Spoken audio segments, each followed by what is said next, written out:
So hi dear students, आज आपण permutation कॉम्बिनेशनचा तिसरा लेक्चर करतोय. ऑलरेडी 2 लेक्चर मी यूट्यूबवरती अपलोड केलेले आहेत. याची एक प्लेलिस्ट पण बनवलेली आहे. पहिले 2 लेक्चर न पाहता डायरेक्टली तिसरा लेक्चर नाही पाहू शकत तुम्ही, काही नाही समजणार आहे. ओके, पहिले 2 लेक्चर पाहाल तरच तुम्हाला हे सर्क्युलर अरेंजमेंटचा आजचा लेक्चर समजणार आहे मुलांना. यस, या व्हिडिओच्या डिस्क्रिप्शन मध्ये मी त्या दोन्ही लेक्चरची लिंक देतोय. प्लस हा जो काही कंटेंट आहे या प्रेझेंटेशनमध्ये, या प्रेझेंटेशनचा पीडीएफ करून त्याची पण लिंक मी व्हिडिओच्या डिस्क्रिप्शनमध्ये देतोय. तिथून तुम्ही रेफर करू शकता. ओके, नोट्स बनवण्यासाठी डेफिनेटली हे हेल्पफुल असणार आहे. नसी गाईज, काय रे सर्क्युलर अरेंजमेंट काय विषय आहे? हे बघा, आतापर्यंत आपण काय केलं माहिती का, आपल्याकडे n डिस्टिंक्ट ऑब्जेक्ट दिलेले असायचे आणि मग आपण त्यांना अरेंज करायचो, एका लाईन मध्ये अरेंज करायचो. पण एक्झाम्पल देतोय बघा. से फॉर एक्झाम्पल आपल्याकडे 3 नंबर आहे, 1 2 3, और चलो 4 नंबर, 1 2 3 4 असे 4 नंबर आहे यार. एक असं पण अरेंजमेंट करू शकतो त्यांचा. मी असं पण करू शकतो 2 3 4 1. मी असं पण तर करू शकतो 3 then 4 then 1 then 2 and finally 4 1 2 3. असं पण मी अरेंज करू शकतो. अरे खूप सारे वेज आहेत आणखीन अरेंज करण्याचे. आणखीन खूप सारे वेज आहेत बरं. ऍक्च्युअली आपल्याला माहिती ना, 4 objects can be arranged in 4 factorial ways. 4 object मुलांना 4 objects can be arranged in 4 factorial ways. n objects can be arranged in n factorial ways. हे ऑलरेडी आपण शिकलेलं आहे, नाही का? तर पहा यार, हे 1 2 3 4 ला हे असे काही लाईक अरेंजमेंट मी इथे केलेले आहेत. ओके, हे अरेंजमेंट कसं आहे माहिती का मुलांना, एका लाईन मधले हे अरेंजमेंट्स आहेत. म्हणून हे जे 4 1 2 3 4 हे जे 4 अरेंजमेंट्स आहेत ना, हे आपल्याला डिफरंट वाटतात कारण की एका लाईन मधले हे अरेंजमेंट्स आहेत. पण हेच जर का अरेंजमेंट मुलांना सर्क्युलर पॅटर्न मध्ये करायचं असेल तर हे 4ही अरेंजमेंट आपल्याला सेम वाटतील. मी दाखवतोय कसं काय. पहा, मी काय करतोय माहिती का मुलांना, इथे same 4 object A B C D A B C D A B C D A B C D A B C D. समजतं का? सायकल व्यवस्थित फॉलो होतं, म्हणजे ए नंतर बी नंतर सी नंतर डीच येतो. समजतं काय? बट एचं पोझिशन फिक्स नाही, इकडे तिकडे आहे कुठे कुठे, नाही का? इथे पण तसंच होतं यार. 1 नंतर 2 नंतर 3 नंतर 4, 1 नंतर 2 नंतर 3 नंतर 4, 1 नंतर 2 नंतर 3 नंतर 4, 1 2 3 नंतर 4. एक सायकल होता, बरोबर ना? पण हे फक्त लाईन मधला अरेंजमेंट होता, हे सर्क्युलर पॅटर्न मधला अरेंजमेंट आहे. आता मला म्हणायचं काय, नीट पहा काय. मी इथे थोडंसं कलर कोड करतोय. एला मी जरा रेड कलर करतोय. एला मी जरा रेड कलर करतोय इथे. ओके फाईन, एला मी रेड कलर केला. मी म्हटलं ठीक आहे, चलो फाईन. त्याच्यानंतर हा जो बी आहे ना, बीला मी थोडंसं ब्लू कलर करतोय. बी ब्लू ब्लू ब्लू, बीला ब्लू केलं पहा. बीला मी इथे ब्लू केलेलं आहे. फाईन. देन ग्रीन कलर करतोय पहा सीला. C stands for green colour. C stands for green. C stands for green. And finally जो डी आहे आपला, डीला काय करू रे बाबा, डीला करतोय चलो ब्लॅक. नाही, थोडंसं ब्लॅक व्यवस्थित दिसत नाहीये. चलो हा वाला कलर करतोय. ओके, सो थोडंसं येलोइश कलर केला पहा मी डीला. डीला मी येलो कलर केला. आता मला म्हणायचं काय मुलांना, हे सर्वच्या सर्व अरेंजमेंट सेम आहेत. भले ते तुम्हाला वेगळे सध्या दिसतात फक्त पाहते वेळी. मी तुम्हाला सांगतोय सेम कोणत्या पॉईंट ऑफ व्ह्यूने मी बोलतोय. तुम्ही म्हणाल ए तर इथे बसला यार, या अरेंजमेंट मध्ये इथे, इथला ए इथे आलाय. तुम्ही म्हणाल या अरेंजमेंट मध्ये ए इथे, मग हे 2 अरेंजमेंट कसं काय सेम बोलतात? किंवा या अरेंजमेंट मध्ये एचं पोझिशन इथून इथे गेला यार, इथून इथे गेला. समजलं ना? म्हणजे हे टोटली डिफरंट अरेंजमेंट असायला हवे. दिसायला तर डिफरंटच दिसतात ते, बरोबर ना? पण बऱ्याच वेळी मुलांना पहा, सर्क्युलर अरेंजमेंटच्या केसमध्ये ओके रिक्वायरमेंट काय असते थोडंसं नीट पहा. समजा तुम्हाला काही काइंड ऑफ एक नेकलेस बनवायचा. एक नेकलेस बनवायचा आणि नेकलेसमध्ये ते बीड्स असतात. बीड्स म्हणजे माहिती ना, ते गोल गोल असतं पहा, बरोबर? ते नेकलेस असतं ना, ते मोतीचा नेकलेस आहे फॉर एक्झाम्पल, तर ते गोल गोल बीड्स असतात, नाही का? मनी असतात, समथिंग काहीतरी, बरोबर? यार ठीक आहे, चलो एक रेड कलरचे मनी आहे, एक like say for example blue colour आहे, एक ग्रीन आहे, एक येल्लो आहे. Same same same. मी जर म्हणतो अबे सर्व नेकलेस सेम आहेत, तुम्ही म्हणणार कसं काय? हे पहा, या नेकलेसला थोडंसं जरा असं गोल फिरवा, या नेकलेसला जरा असा गोल फिरवा. रेड इथे येईल, ब्लू थोडंसं पुढे जाईल, ग्रीन इथे जाईल आणि परत येल्लो इथे जाईल. समजतं तुम्हाला? हा जो नेकलेस आहे याला थोडंसं असं फिरवा, हा बनेल. या नेकलेसला परत थोडंसं आणखीन गोल फिरवा, हा बनेल. या नेकलेसला परत आणखीन थोडंसं गोल फिरवा, अरे हा बनेल. मग मी तर असं म्हणणार हे सर्वच सेम आहेत. समजा एखादा दुकानदार, तुम्ही दुकानात गेल्यानंतर तुम्ही म्हणताय नेकलेस दाखवा. ओके, तो दुकानदार हा नेकलेस दाखवतोय. तुम्ही म्हणणार थोडंसं वेगळा नेकलेस दाखवा. तो हा नेकलेस दाखवतोय, बरोबर? तुम्ही म्हणणार नाही हे पण पसंत नाही, आणखीन वेगळा दाखवा. तुम्ही हा नेकलेस, तो दुकानदार तुम्हाला हा नेकलेस दाखवतोय असा. ओके, समजतं का? तुम्ही म्हणाल ना त्याला, अबे तू सेम असं दाखवतोय, फक्त गोल गोल फिरवून दाखवतोय. मान्य की नाही? मान्य की नाही? बरोबर? तर मग सर्क्युलर अरेंजमेंटमध्ये मुलांना ओके असे थोडेसे वेज कमी होत असतात अरेंजमेंटचे. म्हणजे चार जरी डिफरंट असतील, हे चार जरी डिफरंट असतील, लाईनवरच्या अरेंजमेंट डिफरंट जरी असतील, पण हे इथे सेम आहेत, इथे सेम आहेत. नीट पहा ए काय विचार करतोय. आता हे प्रत्येक वेळेस काय नेकलेसेस बनवायचं असं पण नाही यार, प्रत्येक वेळेस नेकलेसेस बनवायचं असं पण नाही. आता मी तुम्हाला सांगतो पहा, हा ए आहे ना इथे, असं समजा की एक राऊंड टेबल आहे, एक राऊंड टेबल आहे आणि त्या टेबलवरती ए बसतोय, त्याच्यानंतर बी बसतोय, त्याच्यानंतर सी बसतोय आणि त्याच्यानंतर डी बसतोय. एला सध्या काय वाटतंय, एला असं वाटतं एला की त्याच्या लेफ्ट साईडला बी आहे आणि राईट साईडला डी आहे आणि अपोजिट साईडला सी आहे. समजलं तुम्हाला. लेफ्टला ओके एच्या लेफ्टला हे बी आहे, राईटला डी आहे आणि समोर सी आहे. आता इथे पहा बरं, म्हणजे हा जो राऊंड टेबल होता ना, इथे राऊंड टेबल जो होता ना तिथे ए इथे बसला होता काय. ओके आता या सेम राऊंड टेबलवरती ए ना थोडंसं इथे बसतो, इथे बसतो, इथे बसतो, इथे बसतो. समजतं तुम्हाला हे काय म्हणतोय मी. बट तरी पण एला असं वाटतं की लेफ्टला बी आहे, राईटला डी आहे, समोर तो सी आहे. अरे आधी जसं होतं आत्ताही तसंच आहे, बरोबर की नाही. तुम्हाला हे समजत आहे रे, ए इथून इथे गेलाय, पण ते एला कसं समजणार. फक्त तुम्ही एचा विचार करा, एला कसं काय माहिती की तो इथून इथे गेलाय. बरोबर. सराउंडिंग पाहिल्यानंतर समजू शकता. नीट बघा मी काय म्हणतोय पहा. काय समजा हा रूम आहे, इथे एक टेबल आहे, समजा या टेबल वरती मी इथे बसलोय आणि थोड्या वेळानंतर काहीतरी झाली जादून मी इथे बसलो समजा. सो मला समजेल की मी इथून इथे बसलोय. का समजणार माहिती का, कारण की मी सराउंडिंग पाहीन. मी ज्यावेळेस इथे बसलोय ना तर माझ्यासमोर मला मोबाईल दिसतोय, मागे मला बोर्ड दिसतोय, या वॉलवरती मे बी एक खिडकी दिसते, लाईक ट्यूबलाईट इथे दिसत आहेत, इथे मला खिडकी, इथे पडदीवाली खिडकी दिसते, मला समोर काही एक ब्लॅक कलरचा लाईक एक कापड करून ठेवलं नाही मी इथे, रिफ्लेक्शन मागे येऊ नये बोर्डचं म्हणून. सो हे सराउंडिंग दिसतं मला इथे. पण ज्यावेळेस मी इथे असं बसेन ना ओके तर मला समजेल की माझी पोझिशन चेंज झाली, कारण की आता मोबाईल मला इकडे दिसतो आणि बोर्ड मला इकडे दिसतो. मोबाईल इकडे दिसत होता, बोर्ड इथे. मला समजलं की हे चेंज झालं. पण विचार करा की ते एला कसं समजणार, कारण की सराउंडिंग इथे काही नाहीच असं तुम्हाला इथे इमॅजिन करायचं 2 मिनिटासाठी. म्हणजे असं समजा की तुम्ही कुठेतरी एक फुल वाळवंटात ओके, आजूबाजूला फुल रेती आहे, फुल रेती, डेझर्ट आहे, फुल रेती आहे नाही का, कुठे काहीच नाहीये.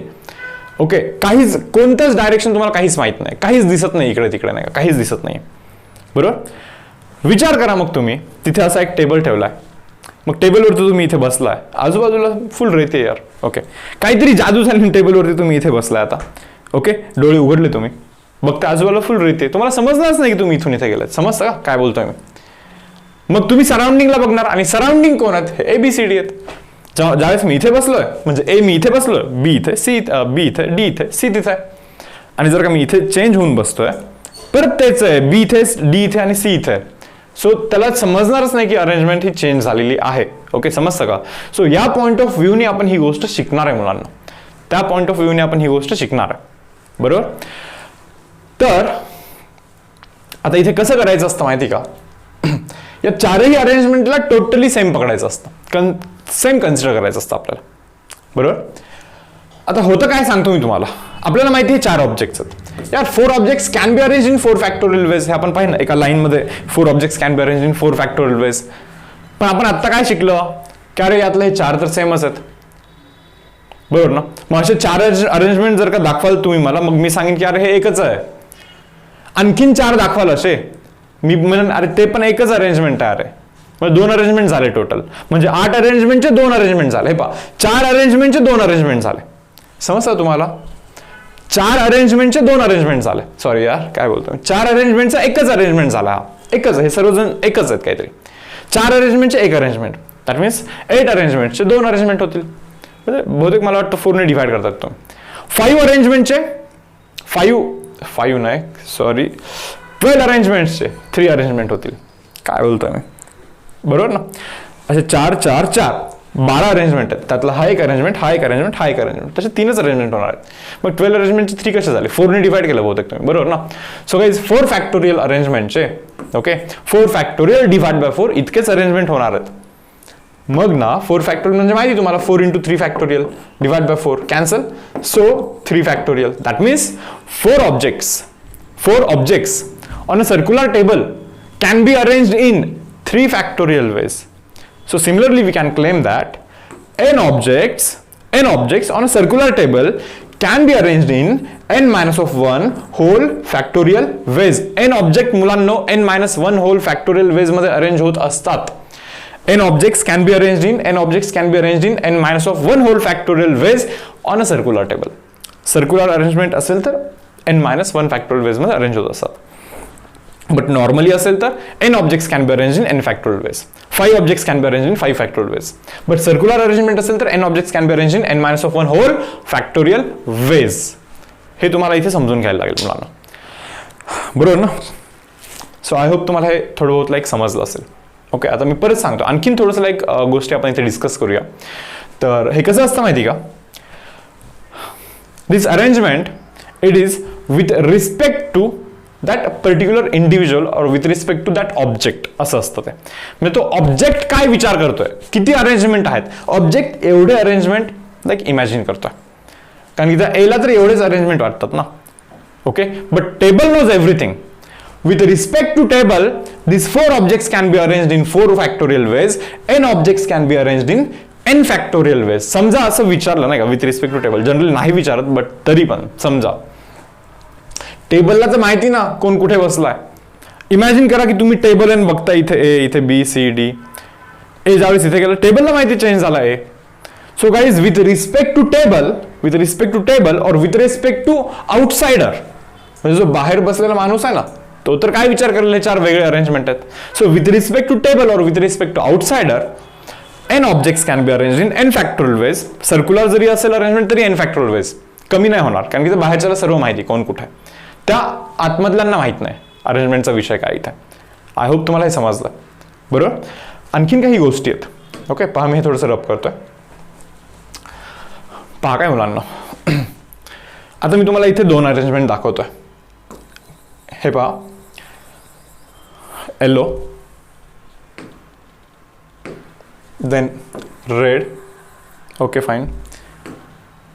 देन इथे ब्लू करतोय, अँड फायनली इथे करतोय व्हाईट, ओके. सो हा एक असा नेकलेस बनला आहे, समजून घ्या, हा एक असा नेकलेस बनलेला आहे. ओके, आणखीन एक मी इथे अरेंजमेंट दाखवतोय, पहा मुलांना. इथे करतोय येलो, अपोजिटला करतोय ब्लू, देन इथे करतोय रेड, अँड रेडच्या अपोजिटला करतोय व्हाईट, ओके. ठीक आहे. तर आता मी तुम्हाला काय सांगतोय, मी तुम्हाला म्हणतोय की यार हे 2 अरेंजमेंट पहा, हे सेम आहे की डिफरंट आहे. तुम्ही म्हणाल डिफरंट, बरोबर आहे, डिफरंट आहे. आणखीन काय काय कन्सिडरेशन असतात हे थोडंसं आपल्याला विचार करायचं आहे. पहा काय, येल्लो आहे, येल्लोच्या लेफ्टला रेड आहे, राईटला व्हाईट आहे, लेफ्टला रेड आहे, राईटला व्हाईट आहे. येल्लोच्या लेफ्टला व्हाईट, राईटला रेड. हे उलटं झालं, आता जरा हे थोडंसं उलटं झालं बरं इथे. तुम्ही म्हणाल हे 2 अरेंजमेंट डिफरंट आहेत, मी पण म्हणेन हा, with respect to that person और with respect to that individual और with respect to that object, हे दोन्ही अरेंजमेंट डिफरंट आहेत, टोटली डिफरंट आहेत. पहा ना, येल्लोला काय वाटतं, लेफ्टला रेड आहे, राईटला व्हाईट आहे. येल्लोला काय वाटतं, लेफ्टला व्हाईट आहे, राईटला रेड आहे. अलग अलग वाटतं ना, हे समजतं तुम्हाला?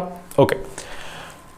पण कधी कधी कसं आहे माहिती का, क्वेश्चन मध्ये असं दिलेलं असतं, okay, clockwise and anti clockwise arrangements are considered to be same, असं दिलेलं असतं कधी कधी. ते का दिलेलं असतं हे पण डिस्कस करूया आपण. ओके, पण बघूया आपण जरा जस्ट. पहा काय, क्लॉकवाईज जातो मी. कोणता सिक्वेन्स आहे, yellow red blue white. Anti clockwise जातो, येलो रेड ब्लू व्हाईट. यार क्लॉकवाईजचा जो सिक्वेन्स आहे अरेंजमेंटचा, तोच अँटी क्लॉकवाईजचा सिक्वेन्स आहे. मग कधी कधी असं क्वेश्चन मध्ये दिलं जातं की ह्या दोघांना पण तुम्हाला सेम ट्रीट करायचं आहे. म्हणजे अशा 2 अरेंजमेंटची किती बनणार, एकच अरेंजमेंट बनणार. म्हणजे समजा 4 ऑब्जेक्ट जर का तुमच्याकडे असतील, 4 ऑब्जेक्ट्स आहेत, 4 objects can be arranged in 4-1 factorial ways with respect to that individual. आणि याच्यामध्ये पण जर का क्लॉकवाईज आणि अँटी क्लॉकवाईज अरेंजमेंट जर का तुम्हाला सेम कन्सिडर करायची असेल, म्हणजे अशा 2 अरेंजमेंटचं एक अरेंजमेंट बनवायचं असेल, म्हणजे तुम्ही हाफ वेज करताय, हाफ वेज 2चे 1 बनताय, म्हणजे 4चे 2च बनणार, 10चे 5च बनणार, म्हणजे 3 फॅक्टोरियलचे 3 फॅक्टोरियल डिवाइड बाय 2 इतकेच वेज बनणार. मग तुम्ही म्हणणार हे असं का करतोय आपण? अरे भाऊ, हे असं का करतोय माहिती का? समजा तुम्ही दुकानात गेलात, दुकानदाराला म्हणता यार की ते हे दाखवा, नेकलेस दाखवा. मग ते तुम्हाला 4 नेकलेस दाखवले होते ना त्याने, मग ते तुम्हाला समजलं होतं ना की काही नाही बे, हा फक्त असा गोल गोल गोल फिरूनच दाखवतोय. समजतं का? या नेकलेसला असा गोल फिरवला की हा नेकलेस बनला, याला परत असा गोल फिरवला की हा बनला, याला परत असा गोल फिरवला की हा बनला. मग तुम्ही म्हणता अरे तू लाईक आम्हाला बनवतोय काय, ओके, तू वेगळा नेकलेस दाखव आता. मग तो दुकानदार पण इतका हुशार आहे, तो आता वेगळा म्हणून काय दाखवता माहिती का? हा नेकलेस तुम्हाला त्यांनी आधी दाखवला होता, आता तो हा नेकलेस दाखवतो तुम्हाला. हा, मग तुम्ही म्हणाल यार वेगळा आहे ना, बघा ना इथे लाईक रेड होता, आता इकडे रेड आहे, वेगळा डिझाईन आहे, वेगळा डिझाईन आहे. हे असं दुकानदार दाखवतो तुम्हाला. बट तुम्हाला हे समजत आहे का की त्या दुकानदारांनी याच नेकलेसला असा गोल फिरवून, समजलं तुम्हाला? काय आता माझ्याकडे नाही आहे काही, ओके, नेकलेस टाईप, बट हा जो नेकलेस असतो गोल, त्याला असा गोल फिरवला समजा. अबे नेकलेस जर का घालत असाल तुम्ही, ओके, त्याला असा गोल फिरवून पण तर घालूच शकता ना. म्हणजे याला असा गोल फिरून अबे हाच बनतो ना, याला पण तर घालूच शकता ना. समजतं तुम्हाला हे? मग कधी कधी असं असतं की क्लॉकवाईज आणि अँटी क्लॉकवाईज अरेंजमेंट्स हे जे काही असतात ना, ते दोन्ही पण खरं तर सेमच असतात कधी कधी, म्हणजे नेकलेसच्या केसमध्ये. पण टेबलच्या केसमध्ये टेबलला थोडी ना गोल फिरू शकतो. समजा टेबलवरती बसलेत लोक, यांना असं गोल थोडी ना फिरू शकतो, म्हणजे पाय वरती होतील डोकं खाली होईल. हे समजत आहे तुम्हाला? असं होऊ शकतं का? नाही होऊ शकत टेबलच्या केसमध्ये. मग जिथे सांगितलं जातं तिथे असं यूज करायचं, किंवा नेकलेसच्या केसमध्ये सांगितलं जरी नाही तरी ते तसं यूज करायचं, हे तुम्ही समजून घ्या. बरोबर आहे? सो आय होप तुम्हाला थोड्याशा बेसिक गोष्टी समजलेल्या आहेत आता मी जे सांगितलं होतं. ओके, मी थोडंसं रिवाइज करून देतो. पहा काय बोललो मी तुम्हाला. N objects can be arranged in n minus of 1 whole factorial ways on a circular table. Circular table वरती n objects n minus of 1 whole factorial ways मध्ये अरेंज होत असतात. ओके, पण जर का क्लॉकवाईज अँटी क्लॉकवाईज अरेंजमेंट जर का तुम्ही सेम कन्सिडर करत असाल, तर n objects can be arranged in n minus of 1 whole factorial ways divide by 2, म्हणजे हाफ वेज होतात, परत हाफ वेज होतात. आय होप तुम्हाला हे समजलं आहे मुलांना. बरोबर? तर या बेसिसवरती आता आपल्याला काही क्वेश्चन्स करायचे आहेत. ओके, आता मी तुम्हाला हे सांगितलंय पहा आतापर्यंत की हे जे n ऑब्जेक्ट आहेत हे डिस्टिंक्ट आहेत, पण याच्यामध्ये पण काही ऑब्जेक्ट सेम असू शकतात. मग सेम असल्यानंतर काय करायचं माहिती आहे ना, डिवाइड बाय. जर का 5 ऑब्जेक्ट सेम असतील तर डिवाइड बाय 5 फॅक्टोरियल आपण करत असतो. हे आपण लास्टच्या लेक्चरमध्ये पाहिलेलं आहे ऑलरेडी. बरोबर ना? तर आता मी डायरेक्टली काही क्वेश्चन स्टार्ट करतोय. पहा काय, पहा, delegates from 24 countries participate in a round table discussion. बाबा एक राउंड टेबलचं डिस्कशन आहे. टोटल ना 24 डेलिगेट्स आहेत. मी म्हणलं ठीक आहे, चलो okay. Find number of sitting arrangements where 2 specified delegates are always together, never together. Okay, काय विषय माहिती का? पहा, delegate number 1, delegate number 2, delegate number 3 up to delegate number 24, delegate number 23. Okay, कोणीतरी असे 2 स्पेसिफाईड डेलिगेट्स आहेत. They are always going to be together. ते कधी पण सोबतच बसणार आहे. अरे मग मी म्हणलं की ठीक आहे, असतील ते कोणते तरी दोघे स्पेसिफाईड बोलतात बरं, स्पेसिफाईड डेलिगेट्स, कोणते तरी 2 specified delegates are always together, नेहमी सोबत आहेत. मग मी तुम्हाला विचारतोय मग टोटल इंडिव्हिज्युअल पर्सन किती आहे तिथे?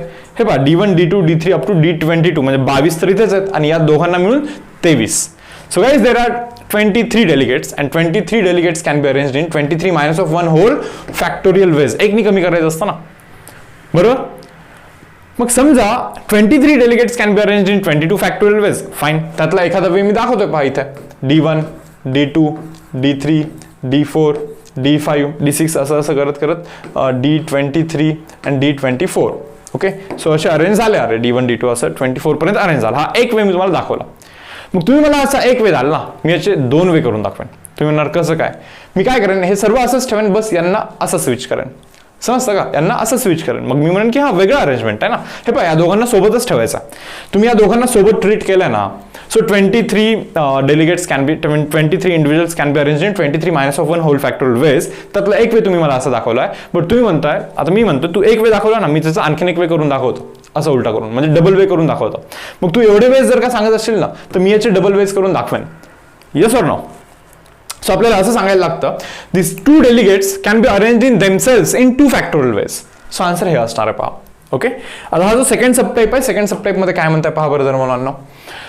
नेव्हर टुगेदर म्हणतात, म्हणजे ते जे 2 डेलिगेट्स आहेत ना, ते कधीच सोबत नाहीत, कधीच सोबत नाही आहेत, असं ते आपल्याला सांगतात. आता मग ज्यांचे नखरे आहेत ना रे, D23 आणि D24, ज्या डेलिगेट्सचे, एक काम करतो, हे थोडंसं रब करतोय. ओके, पहा, ज्या 2 डेलिगेट्सचे मुलांना नखरे आहेत त्या दोघांना जरा साईडला ठेवा बरं पहिलं. ओके, D23 आणि D24 कोणते तरी स्पेसिफाईड डेलिगेट्स आहेत. मी 23-24 असं लिहितोय लास्टवर, नाही का, पण कोणतेही असू शकतात स्पेसिफाईड. ठीक आहे, आता 2 डेलिगेटला जरा सेपरेट ठेवा, त्यांना कधीच सोबत बसायचं नाही म्हणे. मग बाकीच्यांना अरेंज करा ना तुम्ही इथे. हे पहा मी करून दाखवतोय बरं. D1, D2, D3, D4, D5, D6, D7, D8, D9, D10. आता खरं तर इतकं लिहिलं नाही पाहिजे, पण आता चलो फर्स्टच समय तर लिहून घेतो मी सर्व. D12, D13 पोहोचतो की नाही रे बाबा. D14, D15, D16, D17, D18, D19, D20, D21, D22. हे 22 डेलिगेटला तुम्ही अरेंज करा पहिले. हे बघा, दोघांना कधीच सोबत बसायचं नाही आहे ना. एक काम करा ना, ज्यांचे नखरेत त्यांना सोडा ना, बाकीच्यांना करा आधी arrange. So guys, 22 delegates can be arranged in 22 minus of 1 whole factorial ways. इतक्या वेज मध्ये ते अरेंज होऊ शकतात. कोणी कुठेही जाऊ शकतं नाही का. हा इकडे गेला, हा इकडे आला, कोणी कसंही मिक्स करा तुम्ही इथे, नाही का. So guys, 22 delegates can be arranged in 22 minus of 1 whole factorial ways at the same time. या दोघांना पण टाकायचं ना तुम्हाला. आता या दोघांसाठी मी एक तुम्हाला सांगतोय पहा. इथे जरा मी बॉक्सेस करतोय आणि मी तुम्हाला असं सांगतोय यार की इथे तुम्ही टाकून द्या त्यांना. म्हणजे मी सांगताना असं सांगेन, भाऊ तुम्हाला दोघांना सोबत नाही बसायचं आहे ना, हे घे, तुला मी इथे जरा सर्कल करून दाखवतोय. म्हणजे तुला मी एवढं जागा करून देतोय, तर जागेमध्ये तू जाऊन बस, कुठे पण जाऊन बस, काही लोड नाही, कुठेही कोणी जाऊन बसा. आता हा जातोय बसायला, याला किती वेळ येत रे बसण्यासाठी? मोजा बरं किती सर्कल आहेत. 1 2 3 4 5 6 7 8 9 10 11 12 13 14 15 16 17 18 19 20 21 22 22 वेळ आहेत ना. मग समजतं का, तर D24 ला जाण्यासाठी 22 वेज आहेत, 22 वेज आहेत. अँड देन D23 ला जाण्यासाठी देर आर 21 वेज. कारण की त्याच सर्कलमध्ये परत तो नाही जाऊ शकत. हे तुम्ही आधी समजून घ्या. आणि हे अशा जागा करून दिल्यात ना मी, हे दोघे कोणत्या जरी सर्कलमध्ये जात असतील तर ते सोबत कधी नाही बसणार. ते सोबत कधी नाही बसणार याची काळजी आपण घेतली आहे. एकमेकांच्या एकदम साईड बाय साईड कधीच नाही बसणार. ते तेव्हाच बसतील जेव्हा ते दोघे पण एकाच सर्कलमध्ये जातील. बट ते आपण करत नाही आहेत ना. पहिला गेला 22 वेज मध्ये, सो तो कन्सिडर नाही करतोय सर्कल आपण. आता दुसऱ्याला जाण्याचे 23 वेज आहेत असं आपण कन्सिडर करतो इथे. आय होप तुम्हाला हे समजलं मुलांना. ओके, सो हा आपला इथे आन्सर असणार आहे. जातोय पहा पुढच्या क्वेश्चनवरती काय म्हणताय पहा. Find number of ways for 15 people to sit around a round table. बघ 15 पीपलला बसण्याचे वेज विचारतात. So that no two arrangements have same neighbours. So that no two arrangements have same neighbours. No two arrangements have same neighbours. जर हे समजण्यासाठी थोडंसं like अवघड आहे. ओके, पण मी तुम्हाला इथे हे सांगतोय पहा, असे 2 अरेंजमेंट सांगा की त्यांचे नेबर्स पूर्णपणे सेम असतील. असे 2 अरेंजमेंट सांगा की नेबर्स टोटली सेम असतील. मी काही वेज इथे दाखवतोय पहा. ओके, बघा काय मी इथे से फॉर एक्झाम्पल पीपल लिहितोय, P लिहितो, P1, दिस P2, दिस P3, दिस P4, दिस P5, दिस P6. मी काय 15 पीपल लाईक इथे अरेंज नाही करतोय, दाखवताना P6 पर्यंतच दाखवतोय पहा. P1, P2, P3, P4, P5, P6. नीट पहा ते काय म्हणतात तुम्हाला. Find number of ways for 15 people to sit around a round table so that no two arrangements have same neighbours. Neighbour same नसले पाहिजे. म्हणजे कोणतीही 2 अशा अरेंजमेंट नका दाखवू मला की त्यांचे नेबर पूर्णपणे सेम आहेत. अरेंजमेंट असे दाखवा की नेबर टोटली डिफरंट असले पाहिजे. मी तुम्हाला इथे असे 2 अरेंजमेंट दाखवतोय की टोटली नेबर सेम आहेत. P1 चा नेबर P2 आणि P6 आहे. P1 चा नेबर P2 आणि P6 आहे. कोणीही अरे P3 चा नेबर P2 आणि P4 आहे. P3 चा नेबर P2 आणि P4 आहे. P5 चा P4 P6, P5 चा P5 चा P5 चा P4 P6. हे समजतं तुम्हाला. नेबर्स टोटली सेम केव्हा येतात माहिती का, जेव्हा ही जी काही अरेंजमेंट आहे ना, याला टोटली जर का तुम्ही या क्लॉकवाईज अरेंजमेंटला समजा तुम्ही अँटी क्लॉकवाईज मध्ये कन्वर्ट केलं, म्हणजे असं अरेंज केलेलं ना, त्याला समजा तुम्ही असं अरेंज करून टाकलं, बरोबर ना. बरोबर, क्लॉकवाईज हे पहा, P1 P2 P3 P4 P6 हे क्लॉकवाईज आहे. P1 P2 P3 अरे हे अँटी क्लॉकवाईज आहे. बरोबर, मग ते तुम्हाला हे सांगतायत की हे 2 अरेंजमेंट वेगवेगळे कन्सिडर नका करू. हे 2 अरेंजमेंट वेगवेगळे कन्सिडर नका करू. म्हणजे तुम्हाला तर माहिती आहे 15 people can be arranged in 15 minus of 1 whole factorial ways. But त्याच्यामध्ये पण क्लॉकवाईज आणि अँटी क्लॉकवाईज अरेंजमेंट तुम्हाला सांगतायत की ते सेम कन्सिडर करा. म्हणजे डिवाइड बाय तुम्हाला 2 करायला लागणार. डिवाइड बाय काय करायला लागणार मुलांना, तुम्हाला 2 करायला लागणार आहे. कारण की क्लॉकवाईज आणि अँटी क्लॉकवाईज अरेंजमेंट त्याला आपण टोटली डिफरंट कन्सिडर करत नाहीये. ओके, पहा थोडंसं विचार करा. तुम्हाला मे बी असं वाटेल हा असा लेसन आहे ना रे, खूप विचार करायला लागतो. म्हणजे खरं सांगायचं बोललं ना तर हे जर का शिकवायला बसलं ना हा लेसन म्हणजे 20, 30, 40 तास पण कमी पडतील. तर का खूपच जास्त डेप्थमध्ये जाऊन लाईक तुमचे डाऊट्स वगैरे सर्व गोष्ट क्लिअर करायचं बोललं ना खूप खूप म्हणजे मोठा लेसन आहे खरं सांगायचं तर. म्हणजे विचार करण्याच्या पॉईंट ऑफ व्ह्यूने सांगतो. खूप सारे डाऊट येऊ शकतात. तुम्हाला हे पाहताना वाटतं हे एकदम सोपं आहे, पण ना तुम्ही हर एक सम व्हिडिओ पॉज करून तुम्ही आधी ट्राय करा, मग तुम्हाला समजेल ओके की अरे हे तर नाही येत आहे. मग सांगितल्यानंतर अरे हे इतकं सोपं आहे असं वाटायला लागत असतं. बरोबर. तर करेक्ट प्रोसेस तोच आहे. पहा, एकदा कॉन्सेप्ट समजून घ्यायचा आणि क्वेश्चन आला की त्याच्यावरती विचार करायचा, व्हिडिओ पॉज करायचा, खूप वेळेस लाईक सॉल्व्ह करण्याचा ट्राय करायचा आणि मग बघायचं की करेक्ट करताय का तुम्ही. बरोबर.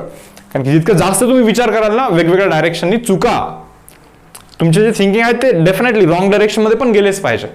मग तुम्हाला हे पण समजलं पाहिजे की हे का रॉंग डायरेक्शन आहे. मग तुम्हाला हे समजेल प्रत्येक वेळी की करेक्ट डायरेक्शन कोणती असणार. कोणताही समजलं तर समजणार तुम्हाला करेक्ट डायरेक्शन कोणती आहे, बिकॉज तुम्हाला ऑलरेडी रॉंग डायरेक्शन हे नोन आहेत. बरोबर. ते सर्वात महत्वाचं आहे. तर ठीक आहे. तर जातोय पहा पुढे. नेक्स्ट सम काय म्हणता पहा. A committee of 10 members sit around a round table. बाबा 10 मेंबर बसताय राउंड टेबलवरती. Find number of arrangements that have president and vice president together. हे पहा आता कमिटीमध्येच प्रेसिडेंट व्हाईस प्रेसिडेंट आहेत. बरं ओके. तर मला काय म्हणायचं आहे, प्रेसिडेंट अँड व्हाईस प्रेसिडेंट हे दोघे पण कधी पण सोबतच पाहिजे, कधीही सोबत पाहिजे. आता तुम्ही मला एक साधी गोष्ट सांगा, टोटल लोक किती आहेत. टोटल 10 लोक आहेत. अबे 10 लोकात हे दोघ आहेत, मग बाकी 8 लोक राहिले ना. सो गाईज देर आर, हे तर सोबत पाहिजे, देर आर टोटल 9 इंडिव्हिज्युअल्स. ते 8 लोक आणि हे दोघं तर एकच आहेत, that means 9. So guys is 9 okay. 9 people can be arranged in 9 minus of 1 whole factorial ways. हे 9 लोक ना 9 minus of 1 whole factorial ways मध्ये अरेंज होत असतात on a circular table. On a circular table हे तुम्ही आधी समजून घ्या. 9 लोक 9 minus 1 that is 8 factorial ways मध्ये अरेंज होत असतात. मग त्यातला एखादा वे मी तुम्हाला समजा असं सांगितलं, president, vice president, then member number 1, member number 2, member number 3, member number 5, member number 4, member number 6, member number 7, member number 8. Total 10 लोक झाले ना. बरोबर ना. सो गाईज दिस 10 people, 10 म्हणजे खरं तर 9च आहेत कारण की या दोघांचा ग्रुप आहे. So this 9 people can be arranged in 9 minus of 1 whole factorial ways. बरोबर ना. इतके वेळेस तुम्ही मला दाखवताय, बट या असं जर का एक वे तुम्ही दाखवला ना, याचे मी 2 वे करून देईन. मी असं म्हणेन की this 2 people can be arrange in themselves in 2 factorial ways. पण हे असं होऊ शकतं ना स्विच. म्हणजे असा एक वे दिला की मी तुम्हाला 2 वे करून देईन. मग असे तुम्ही एवढे वे दिले तर मी त्याचे डबल वेज करून देईन. That means answer should be guys 8 factorial into 2. Okay. हा आपला इथे आन्सर असला पाहिजे. Yes students. पहा जाऊ पुढे. नेक्स्ट वन काय. 15 persons seat around a round table. Find number of arrangement. Okay हे झालंय का. ओके ठीक आहे. ओके पहा तो झालेला होता क्वेश्चन. बरोबर ना. So 4 objects in a set of 10 objects are alike. हे पहा 10 ऑब्जेक्ट मधले 4 ऑब्जेक्ट अलाइक आहेत. परत सांगतोय 10 ऑब्जेक्ट मधले 4 ऑब्जेक्ट टोटली सेम आहेत. 10 मधले 4 ऑब्जेक्ट सेम आहेत. मी म्हणलं ठीक आहे चलो okay. Find number of ways of arranging them in a circular order. हे पहा एक सर्कल आहे. किती ऑब्जेक्ट आहेत तुमच्याकडे. 10 ऑब्जेक्ट आहेत. एक काम करा पहिले. आपल्याला माहिती 10 objects can be arranged in 10 minus of 1 whole factorial ways. 10 objects can be arranged in 10 minus of 1 whole factorial ways. इतक्या वेज मध्ये 10 ऑब्जेक्टला आपण इथे अरेंज करू शकतो मुलांना. पण ना डिवाइड बाय, तुम्हाला तर माहिती त्याच्यातले ना किती ऑब्जेक्ट सेम आहेत. ओके 4 ऑब्जेक्ट सेम आहेत. सो डिवाइड बाय 4 फॅक्टोरियल करायला लागतं. ते माहिती ना. Permutation of object okay of which permutation of n object of which few are identical. पाहिलं होतं ना आपण की जर का आयडेंटिकल काही ऑब्जेक्ट्स असतील, 4 ऑब्जेक्ट आयडेंटिकल असतील तर डिवाइड बाय 4 फॅक्टोरियल करायला लागतं. 6 ऑब्जेक्ट आयडेंटिकल असतील तर डिवाइड बाय 6 फॅक्टोरियल करायला लागत असतं आपल्याला. बरोबर ना मुलांना. सो हा आपला इथे आन्सर असेल. पहा सम तर लाईक असं पाहता क्षणीच होतात. ओके फार काही लाईक खूप मोठं असं प्रोसेस करायचं असतं असं नाहीये. Yes students. याच्यानंतर पाहता काय म्हणतात तिथे. Number of ways that 8 beads of different colours be string as a necklace. हे पहा 8 बीड्स आहेत. 8 बीड्स म्हणजे समजता ना ते गोल नाही का गोळे, याचा नेकलेस बनवायचा ना आपल्याला. So guys these are 8 beads. आता 8 पेक्षा मे बी जास्त काढलो आहे मी, पण आपल्याला माहिती 8 beads can be arranged in 8 minus of 1 whole factorial ways. But नेकलेसमध्ये clockwise and anti clockwise same असतं कारण की याला आपण हे असं करू शकत असतो. समजलं ना. म्हणून डिवाइड बाय 2 करायला लागतं. So guys answer should be 7 factorial divide by 2 हे आपल्याला करायला लागणार आहे. आता हे 7 फॅक्टोरियल डिवाइड बाय 2 कराल ना, बघा हे कोणता आन्सर येतं. चेक करू शकाल तुम्ही. ओके चेक करायचं तुम्हाला की आन्सर यातला कोणता बनतोय ABCD मधला. So yes students, I hope तुम्हाला हे सर्क्युलर अरेंजमेंट व्यवस्थित समजलेलं आहे. बरोबर. आता याच्या पुढचा जो आर्टिकल आहे ना, हे प्रॉपर्टीज ऑफ कॉम्बिनेशन. आता हे थोडंसं इम्पॉर्टंट आहे बरं. आपण हे जे की नेक्स्ट लेक्चरमध्ये मी कंडक्ट करणार आहे. ओके. प्रॉपर्टीज ऑफ काय? कॉम्बिनेशन. आतापर्यंत आपण ना परम्युटेशन केलेलं आहे, म्हणजे असं काही सिलेक्शन प्लस अरेंजमेंट केलेलं आहे आपण. बरोबर ना. इथे आपल्याला आतापर्यंत केलेल्या गोष्टींमध्ये आपल्याला ऑर्डर इम्पॉर्टंट होती, कोण कसं अरेंज होत आहे हे इम्पॉर्टंट होतं. पण या गोष्टींमध्ये आता कॉम्बिनेशनमध्ये मुलांना आपल्याला ऑर्डर इम्पॉर्टंट नाही, अरेंज करण्याची ऑर्डर इम्पॉर्टंट नाही, अरेंजच करायचं नाही ऍक्च्युली. आपल्याला फक्त आणि फक्त सिलेक्शन करायचं असतं. सो ही जी गोष्ट आहे ही आपण नेक्स्ट लेक्चरमध्ये स्टार्ट करूया, properties of combination and combination काही numericals. Okay. So I hope तुम्हाला आतापर्यंतचे तिन्ही लेक्चर एकदम व्यवस्थित समजलेले आहेत मुलांना. सो काही सेशन मी ते क्लोज करतोय. भेटूया आपण नेक्स्ट सेशनमध्ये. Till then, bye everyone.